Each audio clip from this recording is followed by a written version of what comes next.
नमस्कार बंधुरा उत्तरबंगेर छोट्ट एकटा ग्राम थेके आमी शिप्रा निये एसेछि नतून एकटा ब्लग। आशा करछि प्रतिदिनकार मतो आजकेर ब्लगटाও तोमादेर कोथाओ एकटू भालो लागबे। तो तोमरा देखते थाको संगे थाको। छोट्ट एकटा भिडियो निये चले एसेछि आजके।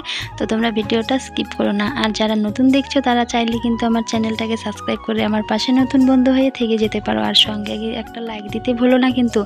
तोमादेर एकटा लाइक किन्तु आमार भिडियोटा आरेकजनेर काछे पौঁছে दिते साहाज्य करे। আর আমাদের বাড়ির বউদের কিন্তু এই কাজ করাটা কিন্তু একটা নেশা। সবারই যেরকম একটা নেশা থাকে আমাদেরও কিন্তু কাজ করতে করতে এটা একটা নেশায় পরিণত হয়ে গেছে। তো এই যে সংসারের এই কাজগুলো করতে করতে কোন দিক দিয়ে যে সারাটা দিন পার হয়ে যায় আমরা নিজেরাও কিন্তু জানি না। আর এই কাজগুলো করতে কিন্তু গুছিয়ে বেশ ভালোই লাগে, কারণ আমরা জানি আমাদের সংসারের কাজগুলো আমাদেরকেই করতে হবে। এর জন্যই আমাদের কাজটাও কিন্তু নেশায় পরিণত হয়ে গেছে। তো এই যে সারাদিন টুকিটাকি সংসারের কাজগুলো করতে করতেই কিন্তু আমাদের দিনটা কেটে যায়। তো এভাবেই আমাদের প্রতিদিন কিন্তু সকালটা শুরু হয় আর সারাটা দিন কাজের মধ্য দিয়েই কিন্তু আমাদের কেটে যায়।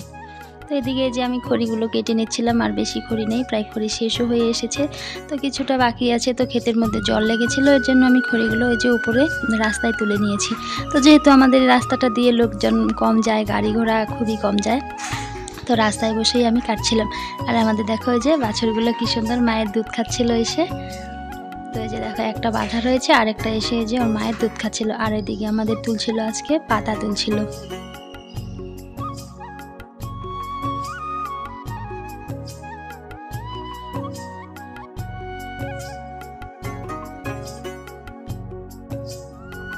আর এদিকে যেহেতু পাতা তুলছিল, পাতাগুলো আমাদের ওই যে পুরনো বাড়ির কাঁঠাল তলায় রেখেছিল। তো এই যে দেখো কত পাতা তো নিয়ে চলে গেছে গাড়ি লোড করে।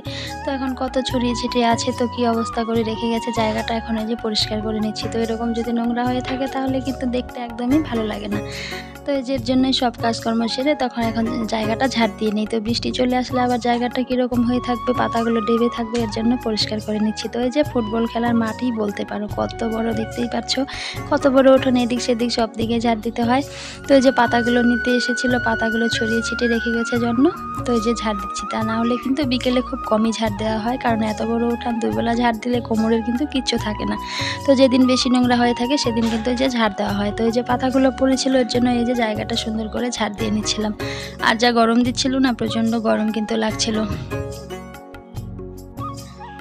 তারপরে যে চলে আসলাম রান্নাবান্নার দিকে। তো যে কি রান্না করব, তো কিছুটা ডিম ছিল কয়েকটা, মানে গরমের দিন তো বেশি ডিম ঘরের মধ্যে বেশি দিন থাকলে কিন্তু খারাপ হয়ে যায়। তো এই যে কয়েকটা ডিম ছিল সেগুলোই সেদ্ধ করে নিলাম। আর জলগুলো কেন ঘোলা মনে হচ্ছে বলো তো, কড়াইটার মধ্যে না তেল ছিল একটু, তো এর জন্য জলটা ঘোলা দেখাচ্ছিল।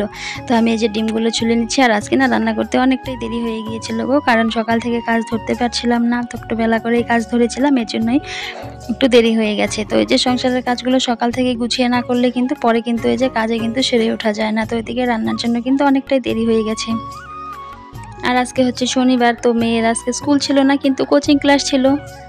কিন্তু এই যে কোচিং ক্লাসেও নিয়ে যেতে পারিনি কিন্তু। তো এদিকে আমার এদিকে রান্না ভাতটা হয়ে গেছে অফ ক্যামেরা, আর ডিমটা ওই যে সেদ্ধ করে নিয়েছি। তো এখন এই যে ডিমটা ছুলে নিচ্ছি। আর আলুটা না ছুলে ডিমের সঙ্গে সেদ্ধ দিয়ে দিয়েছিলাম। তো এখনকার আলুগুলো না একটুখানি দেখো হালকা ভাপিয়ে না নিলে না সেদ্ধই হতে চায় না। তো এই যে এদিকে দেখো, তো ডিমটা ওই যে ভেজে নিয়েছি, তো তরকারিটা বসিয়ে দিয়েছি। তো আজকে একটু একটু করে অনেক কিছুই রান্না হবে। তো এর জন্য ডিমের ঝোলটা একটু অল্পই রান্না করলাম। আর ডিমের ঝোলটা না ভালো লাগে না গো খেতে, কেউ খেতেই চায় না, এর জন্য বেশি কিন্তু দেয়নি। মাত্র একটা দুটো আলু দিয়েছি আর পেঁয়াজ দিয়েছি। তো এই যে অল্প করে রান্না করব। আর বেশি পদ রান্না করলে একটু একটু করে রান্না করলে কিন্তু হয়ে যায়। তো এই যে ডিমের ঝোলটা আমার হয়ে গেছে।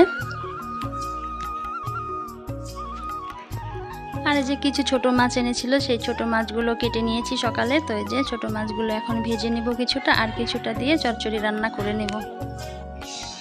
আর আমার বর বাড়িতে থাকলে এই ছোট মাছগুলো কিন্তু কিনে আনতে হয় না, ও কিন্তু ধরে নিয়ে আসে। তো এই যেহেতু এখন বর্ষার দিন, চারদিকে জল হয়ে গেছে, তো প্রতিদিন কিন্তু এই ছোট মাছ বাড়িতে থাকলে ধরে নিয়ে আসে।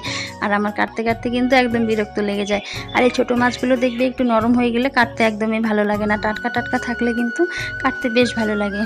তার ও না খুব ছোট মাছ না পছন্দ করে। তো এদিকে যে শাক কেটে দিয়েছি, কলমি শাক রান্না করব। আর এদিকে যে মাছ ভেজেছি। তো রান্নার ফাইনাল লুকটা তোমাদের দেখাচ্ছি। এই যে ছোট মাছ দিয়ে একটু চচ্চড়ি করেছিলাম, আর হচ্ছে ডিমের ঝোল।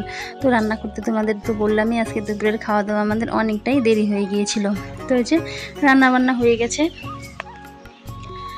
তো আমি এখন এই যে ভাতের ফ্যানগুলো যে ঝরে গেছে, তো গরুকে কিন্তু খাওয়ানো হয়েও গেছে, তো ভাতের ফ্যান ঝরতে দেরি হয়েছিল, এর জন্য আমি এখন এই যে ফ্যানটা এখন দিয়ে যাব। আর দেখো না, আমাকে দেখেই কিন্তু কি সুন্দর উঠে পড়েছে, ও কিন্তু বুঝতে পেরেছে। ওরা বোবা প্রাণী হলে কি হবে গো, ওরা সবই বুঝতে পারে, ওরা কিন্তু মুখে কিছু বলতে পারে না। তো আমি এই যে ফ্যানটা ওকে দিয়ে দিলাম। আর আমাদের এই বুড়া গরুটা না অনেক বুড়া, জানো, অনেক দিনকার।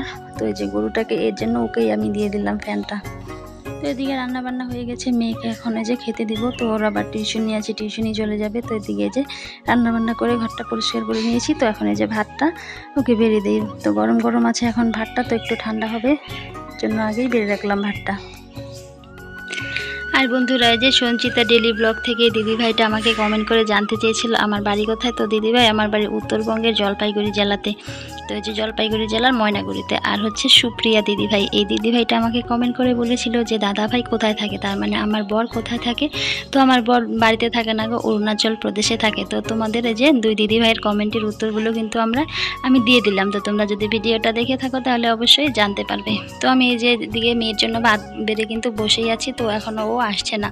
তো ভাতটা যে ঠান্ডা করতে দিয়েছি। তো এখনই তো গরম গরম রান্না করলাম, এত গরম গরম কিন্তু খেতেও পারে না, এমনিতেই গরমও দিয়েছে প্রচুর, কিন্তু কীরকম ব্যবসা একটা গরম দিয়েছে। আর আমরা এখনও খাবো না, কারণ দাদা এখনও স্নান করিনি। দাদা না খেলে তো আমরা তো এখন খাবো না, যখন মানে খুব দরকার থাকে তখন খেয়ে নিই, তার ছাড়া কিন্তু দাদা না খেলে কিন্তু আমরা কেউই খাই না। তো যে মেয়েকে খেতে দিচ্ছি, কারণ ওর টিউশনি আছে, ও টিউশনি চলে যাবে, এর জন্যই খেতে দিয়ে দিয়েছি। আর ওর একটু খেতে দেরিও হয়। তাহলে বন্ধুরা, আজকের ভিডিওটা এই অবধি, দেখা হচ্ছে পরের কোনো ভিডিওতে। ততক্ষণে তোমরা সুস্থ থেকো, ভালো থেকো আর সাবধানে থেকো।